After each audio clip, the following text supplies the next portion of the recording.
राजस्थान के प्रमुख राजवंशों के अंतर्गत इस वीडियो में हम डिस्कस करेंगे यादव वंश के विषय में।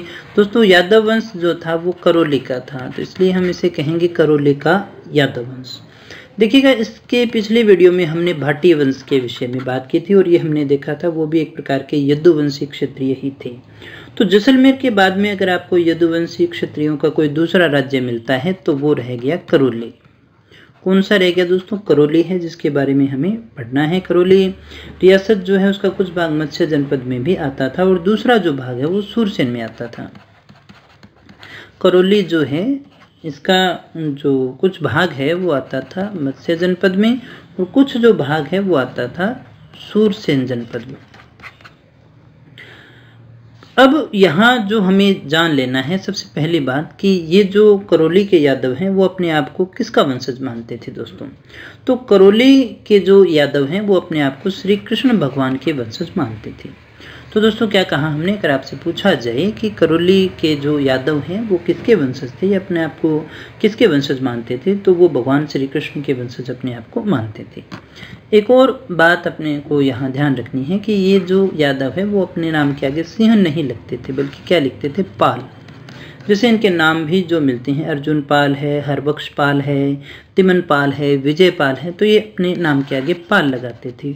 और ऐसा वो क्यों करते थे? सिंह नहीं लिखते थे दोस्तों, क्योंकि सिंह जो है वो गायों को खा जाता है और पाल का अर्थ होता है गाय को पालने वाला। तो ये गाय पालक के रूप में अपने आप को पाल लिखते थे और सिंह इसलिए नहीं लगाते थे क्योंकि सिंह जो है वो गायों को खा जाता था दोस्तों, आज भी खा जाता है, यानी सिंह गाय को खा जाता है, इसलिए सिंह न लगा करके वो पाल लगाते थे।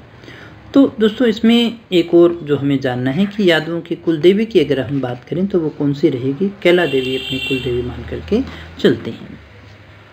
तो यहाँ सबसे पहले हम बात कर लेते हैं विजय पाल के विषय में, क्योंकि करौली की जो यादव शाखा है अगर उससे आपसे पूछा जाए उसका मूल पुरुष या फिर आदि पुरुष या फिर उसका संस्थापक कौन है, तो उसका संस्थापक विजय पाल को ही माना जाता है। तो उसमें बड़ा अच्छा प्रश्न बनता है और पहला प्रश्न तो यही बनता है कि करौली के यादव वंश की शाखा का जो मूल पुरुष है, आदि पुरुष है या फिर संस्थापक है, वो कौन था दोस्तों? तो वो विजयपाल था, जिसने 1040 के अंदर अपनी राजधानी मथुरा से हटाकर बयाना विजय मंदिरगढ़ के अंदर स्थापित की थी दोस्तों।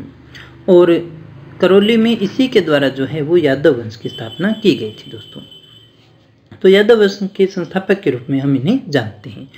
इसके बाद में दोस्तों आते हैं तिमन पाल। तिमन पाल को हम किस लिए जानते हैं?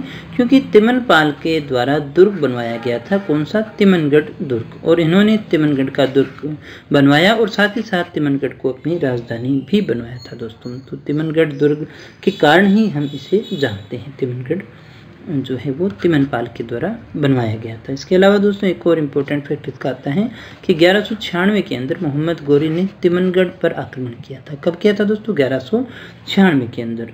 और इसके बाद में जो है यहाँ के शासक कुंवर पाल को हराया और तिमनगढ़ को जीत लिया गया था दोस्तों। तो इससे क्या होता है कि कुछ यादव जो हैं वो बहुत ही परेशान हो जाते हैं और परेशान होकर के तिजारा और अलवर चले जाते हैं दोस्तों। तो दोस्तों किसकी बात कर रहे थे? अपने तिमनगढ़ की बात कर रहे थे।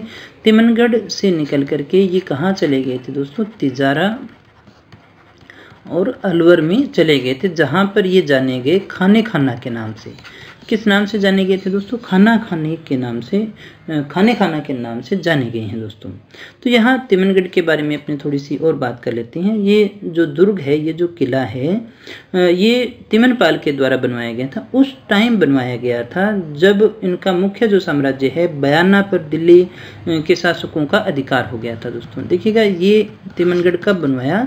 जब बयाना जो था, बयाना पर दिल्ली के शासकों का अधिकार हो जाता है, तो फिर ये एक नया जो है वो दुर्ग बनाते हैं तिमनगढ़। और तिमनगढ़ का दुर्ग जो है वो बयाना से कुछ ही दूरी पर है, इससे ज़्यादा दूर नहीं है, लेकिन ये करौली के क्षेत्र में पड़ जाता है।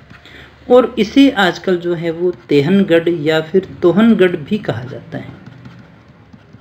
तेहनगढ़ या तोहनगढ़ के नाम से भी जाना जाता है दोस्तों। अभी आप देखोगे तो बड़े ही निर्जन अवस्था के अंदर आपको ये मिल जाएगा दोस्तों। तो ये भी जानना हमें अनिवार्य था। तिमनगढ़ जो है वो यादवों का मुख्य किला माना जाता था, आजकल उपेक्षित ही है। फिर हम बात करते हैं अगले शासक की, अर्जुन पाल की। तो अर्जुन पाल जो हैं वो 1327 में, इनके लिए याद आपको रखना है कि 1327 में ये तिमनगढ़ को मुस्लिमों से छीनते हैं और वापस जो है यादवों का शासन जो है वो स्थापित करते हैं। तो अर्जुन पाल इसलिए जाने जाते हैं क्योंकि इन्होंने यादवों के शासन को पुनः स्थापित करने का कार्य किया था। और अर्जुन पाल ने देखिएगा कल्याणपुर, जिसे आजकल अपने करौली कहते हैं, उस नगर को बसाया भी था। 1348 में लिसिल जो नदी है उसके किनारे जो है इन्होंने कल्याणपुर नामक कस्बे को बसाया था। और ये जो कल्याणपुर है उसे ही आज के समय में अपने करौली के नाम से जानते हैं। और यहाँ पर इन्हों के द्वारा ही अंजनी माता के मंदिर का निर्माण भी करवाया गया था दोस्तों। इसके बाद में आगे हम बात करते हैं यहाँ के मुख्य और अंतिम शासक के रूप में हरबख्श पाल की। तो हरबख्श पाल जो हैं, हरबख्श पाल 15 नवंबर 1817 को ईस्ट इंडिया कंपनी से संधि करके अधीनता स्वीकार कर लेते हैं दोस्तों। तो ईस्ट इंडिया कंपनी की अधीनता स्वीकार कर ली गई थी। कब कर ली गई थी? 1817 के अंदर। और ये इसलिए महत्वपूर्ण है क्योंकि ये राजस्थान की पहली ऐसी रियासत थी जिसने सहायक संधि की थी। अब आप ये कहें कि वो 4 ही वंश इंपॉर्टेंट थे, तो 4 से आगे भी हमें ये जानना होगा कि जिस रियासत पर सबसे पहले सहायक संधि की गई थी तो वो किसकी थी? वो यादव वंश की थी दोस्तों, जिसके बारे में हमने सामान्य ज्ञान प्राप्त कर लिया है। इतनी जानकारी आपके लिए काफ़ी है दोस्तों। तो यहाँ 1857 के संग्राम में कोटा नरेश को स्वतंत्रता सेनानियों से छुड़ाने हेतु करौली की सेना भी भेजी गई थी, यानी यहाँ भी इसका योगदान आता है। इसके अलावा जो है सबसे इम्पोर्टेंट बात, 1948 को करौली को मत्स्य संघ में मिलाया गया था। कब मिलाया गया था? 1948 को। और 19 जुलाई 1997 को करौली जो है राजस्थान का 32वां जिला बना था। तो इस प्रकार से हमने देखा यादव वंश को, जो कि करौली के यादव वंश के नाम से जाने जाते हैं। उम्मीद करता हूँ अपने सारे तथ्य अच्छे से सुने होंगे। तो मिलते हैं नेक्स्ट वीडियो में कुछ और नई जानकारी के साथ, कुछ और नए तथ्यों के साथ। तब तक बने रहे हमारे साथ। Thank you very much.